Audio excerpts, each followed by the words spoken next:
অরিজিৎ সিনহা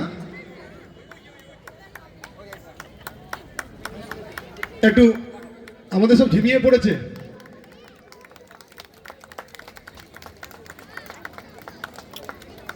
আমরা সবসময় বলি না সিনহা বাবু আমার বিষ্ণুপুরে এলে ভালো হয়।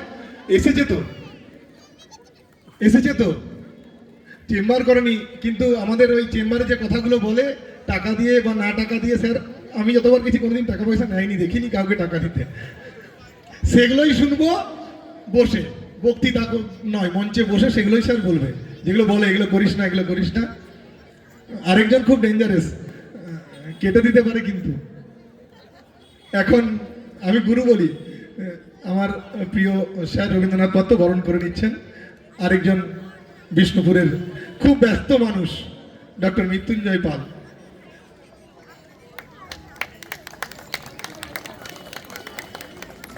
আমরা মন দিয়ে শুনবো দুজন স্যার কি উপদেশ দিচ্ছেন আমাদের ভালো থাকার, কিভাবে আমরা ভালো থাকবো।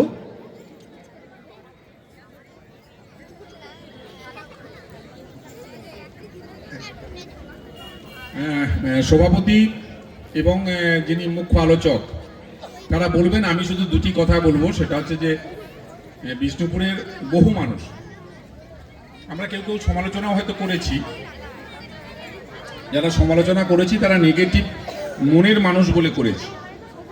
যারা বিষ্ণুপুরের মানুষকে প্রকৃত অর্থে ভালোবাসেন তাদের প্রত্যেকেই অরিজিৎ সিনহাকে এখনো জীবন্ত দেবতার মতো চোখে দেখে। অরিজিৎ আমাদের দেশের ছেলে, রামকৃষ্ণ মিশনের বরাবর পড়াশোনা করা, খুব মেধা সম্পন্ন মানুষ। আর আমার কৃতজ্ঞতা এই যে আমি ওর বাবার খুব স্নেহধন্য ছাত্র ছিলাম। ওকে আমাদের এখানে পাওয়া মানে ভীষণ ভীষণ বড় প্রাপ্তি একটা। আমি সমস্ত মানুষদের অনুরোধ করব, আমাদের যারা সদস্য বন্ধুরাও আছেন, এই সময়টুকু একটু বসে শুনুন, অনেক জীবনে কাজে লাগবে। এমপালের কথা অতনু বলছিল, যদিও অতনু উদ্যোগ নিয়ে এনাদের সাথে যোগাযোগ করেছেন, আমি যোগাযোগ করিনি খুব একটা। কিন্তু অপারেশনের কথা বলছিলেন, আমি প্রায় বলি অনেককে, আমার একটা অপারেশন হচ্ছে টেবিলে, তাহলে মাস্টারমশাই কোথায় বাড়ি, কত সালে জন্মেছিলেন, এইসব নানা রকম গল্প করছেন। আর আমি অনেকটা অস্থির হয়ে বলছি, এবার কাটুন, অনেকক্ষণ তো শুয়ে আছি। উনি বলছেন আমার সেলাই হয়ে গেল, মানে অপারেশন কমপ্লিট। লাখ একটা ভুলও হতে পারে, সেই জন্য আমরা কেউ হয়তো সমালোচনা করতে পারি, কিন্তু এই রকম হাত ওনার। এই দুটি মানুষকে আজকে এই আলোচনা সভায় পাওয়া ৫০ বর্ষ বিষ্ণুপুর বইমেলার পক্ষে অনেক বড় প্রাপ্তি। এবং সেই জন্য আমি এই অনেকেই মাঝে মাঝে বলেন যে অতনু করি কেন, ও উদ্যোগ নিয়ে এগুলো করতে পারে বলে ওর কথাটা বলি। এর জন্য সমস্ত ক্রেডিট প্রাপ্তি অতনুর। ও যোগাযোগ করেছে, ইত্যাদি করেছে, আয়োজন করেছে। আপনারা শুনুন মন দিয়ে শুধু। আচ্ছা,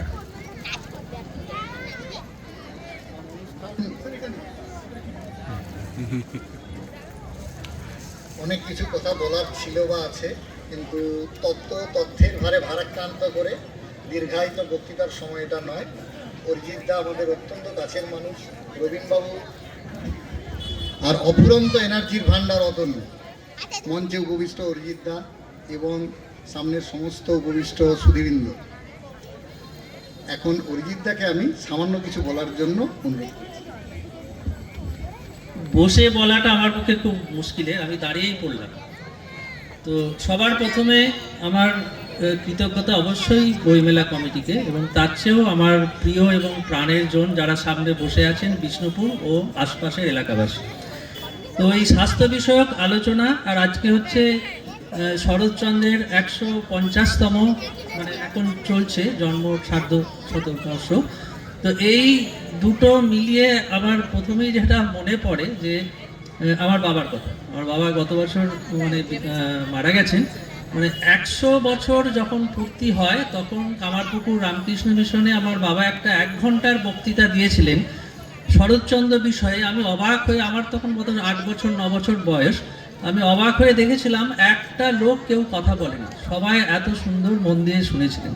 তো এই ১৫০ বছর তার পূর্তিতে আমি তো সাহিত্য নিয়ে বলতে পারবো না, কিন্তু আমি স্বাস্থ্য বিষয়ে যে আলোচনা করার যে সুযোগটা পেয়েছি তার জন্য আমি সবার কাছে কৃতজ্ঞ। এবার দ্বিতীয় কথা হচ্ছে শরৎচন্দ্র তার জীবন এবং তার সাহিত্যে আমাদের মানে আমরা যদি বলি যে ডাক্তারি বিষয়ে বা তার স্বাস্থ্য বিষয়ে কি সেখানে সম্পর্ক ছিল, যদিও শরৎচন্দ্র মারা গেছিলেন বোধহয় লিভার এবং স্টমাকের ক্যান্সারজনিত অসুখে, সারা জীবন তাকে অনেক দুঃখ কষ্ট এবং সমালোচনার সম্মুখীন হয়েছিল। এবং তার সাহিত্য যদি আমরা পড়ি সেখানে প্লেগ, ম্যালেরিয়া, ডেঙ্গু নানা মহামারীর উল্লেখ আছে এবং সেগুলো হচ্ছে শারীরিক অসুখ। এমনকি তার যে প্রথমা স্ত্রী তিনি এবং তার একমাত্র ছোট্ট বাচ্চাটা মারা গেছিলেন প্লেগে, তিনি তখন রেগুনে ছিলেন। এবং সবচেয়ে বড় যেটা তিনি করে গেছেন তার সাহিত্যের মধ্যে দিয়ে মানসিক এবং সামাজিক অসুখ এটাকে দূর করার তিনি আপ্রাণ চেষ্টা করে গেছেন। এবং সেই সময়কার সাহিত্যের মানে সমাজে শরৎচন্দ্রকে এই জন্য অনেকে ঠিকমতো পছন্দ করতো না এবং অনেকে তার সমালোচনাও করেছিল। তা আমরা যখন অসুখ নিয়ে আলোচনা করব তখন আমাদের মানে মানে ভালো থাকার যে চেষ্টা স্বাস্থ্য, তার মধ্যে শারীরিক, সামাজিক, মানসিক এই তিনটে দিকই আমাদের জানতে হবে। প্রথম কথা। আর একটা কথা আমি এই প্রসঙ্গে আমি একটু বলে রাখি, যেটা হচ্ছে যে আমাদের এই জীবন কিন্তু ক্ষণস্থায়ী। আমাদের উপরওয়ালা যে আমাদের যে শরীর দিয়েছে সেটা কিন্তু ক্ষণস্থায়ী। তা আমরা সেটাকে যেন ভালো রাখি এবং সমাজের ভালো কাজের জন্য আমরা ব্যবহার করতে পারি, সেই চেষ্টা আমাদের করতে হবে। একটা ওই জুবিন গর্গের গান আছে না, এ দেহার মূল্য নাই পোড়া হলে হবে ছাই, প্রাণবাড়ি ছাড়িয়া যাইবে নদীর কূলে হইবে বাসর অন্তিমকালে। আমরা কিন্তু সবাই কিছু দিনের জন্য এবং তার মধ্যেই আমরা ভালো কাজ করার চেষ্টা করব, কেন এই ভালো কাজ করা মানে মানুষের দিন দিন অভাব হচ্ছে। তাহলে আমাকে আগে ভালো রাখতে হবে। বিবেকানন্দ ওই জন্য বলেছিলেন যে তুমি যদি গীতা না পড়ো তার থেকেও ফুটবল খেলা অনেক ভালো, কেননা তুমি পড়াশোনা করো, ধর্ম থেকেও তোমার নিজের শরীরে ধর্মটাকে পালন করো, সেটাকে ভালো রাখার চেষ্টা করো। তো প্রথমেই যখন শুরু করি যে একটা বাচ্চা তার জন্মাচ্ছে, তার মা এবং বাচ্চা ধারণ করেছেন এবং সেই বাচ্চা যখন জন্মাচ্ছেন তার স্বাস্থ্য ভালো রাখার জন্য আমার দুটো এই দিয়েই শুরু করছি, কেননা মায়ের এবং বাচ্চার দুটো স্বাস্থ্যের দিকেই নজর দেওয়া দরকার। সেই জন্য সবাইকেই এখন যেটা হচ্ছে জননী সুরক্ষা প্রকল্প বা সবাইকে এই যে সরকারি সুবিধা আছে, টিকা নেওয়া এবং খাবার দাবারের ভালো মায়ের প্রতি যত্ন নেওয়া ব্যবস্থা করা এবং তার মায়ের যে প্রসূতিকালে ঠিকমতো চেক আপ সেটা যেন হয়, এটা প্রত্যেকের আমাদের নজর রাখতে হবে।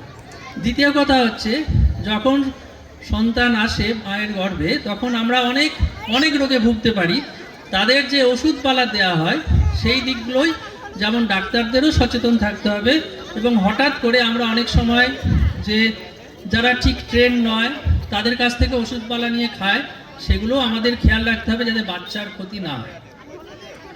এই যে বাচ্চা ভূমিষ্ঠ হবে এখন হয়ে গেছে যে ইনস্টিটিউশনাল ডেলিভারি, প্রত্যেকের আর বাড়িতে জন্ম নেই, যদিও আমার জন্ম বাড়িতেই হয়েছিল কিন্তু তখন সুযোগটা ছিল না। এখন হচ্ছে প্রত্যেককে যেন কোনো একটা সরকারি বা যেখানেই হোক একটা আন্ডার গাইডেন্স মানে যারা ওই বিষয়ে বিশেষজ্ঞ তাদের কাছে যেন বাচ্চার জন্ম হয়। এবং আগেকার দিনে আপনারা অনেকেই জানেন যে বাচ্চার নাভিতে ওই গোবর দিয়ে দেওয়া হতো এবং তার থেকে অনেক বাচ্চা টিটেনাসে মারা গেছে। এই যে কুসংস্কার যেগুলো আছে সেই কুসংস্কার থেকে আমাদের বেরিয়ে আসতে হবে। তারপরে তো বাচ্চা বড় হচ্ছে, তার নানা রকম ভ্যাকসিন, তার টিকা, শিশু ডাক্তারের পরামর্শ, এগুলো ভীষণ জরুরি এবং প্রত্যেককে টিকাকরণটা যেন ঠিক থাকে এটা খেয়াল রাখতে হবে, কারণ আপনার বাচ্চা সুস্থ থাকার প্রধান উপায় হচ্ছে প্রতিরোধ মানে রোগ প্রতিরোধ ক্ষমতা তার মধ্যে বাড়িয়ে তোলা।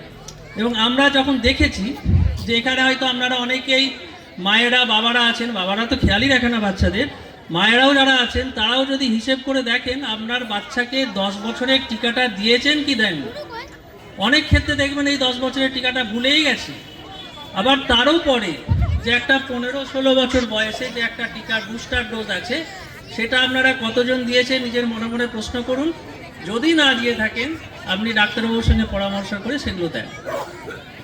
তারপরে তো আমার বাচ্চা বড় হয়ে গেল। আমরা যখন ছোটবেলায় দেখেছি আমাদের মা একটা খুঁটির মধ্যে কোমরে ঘুমছিতে দড়ি বেঁধে রেখে মা কাজ করতেন। আমরা সব কাদায় হাঁটতাম, ওই লোক এলে হাসতাম, এরকম আর কি। কিন্তু এখনকার তো যে যুগটা অন্যরকম হয়ে গেছে। এখন মা কি করছে, একটা মোবাইল বাচ্চার সামনে দিয়ে দিচ্ছে, একটা হয়তো ওই কি বলে